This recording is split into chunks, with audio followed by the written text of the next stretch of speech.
کیا تم نے نہیں دیکھا کہ اللہ نے کلمہ طیبہ کی کیسی مثال بیان فرمائی ہے؟ وہ ایسی ہے جیسے پاکیزہ درخت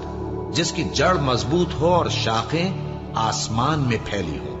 وہ اپنے پروردگار کے حکم سے ہر موقع پر پھل لاتا ہو، اور اللہ لوگوں کے لیے مثالیں بیان فرماتا ہے تاکہ وہ نصیحت حاصل کریں۔ اور ناپاک بات یعنی غلط عقیدے کی مثال ناپاک درخت کی سی ہے کہ وہ زمین کے اوپر ہی سے اکھیڑ کر پھینک دیا جائے، اس کو ذرا بھی قرار و ثبات نہیں۔ اللہ مومنوں کے دلوں کو صحیح اور پکی بات سے دنیا کی زندگی میں بھی مضبوط رکھتا ہے اور آخرت میں بھی رکھے گا، اور اللہ بے انصافوں کو گمراہ کر دیتا ہے،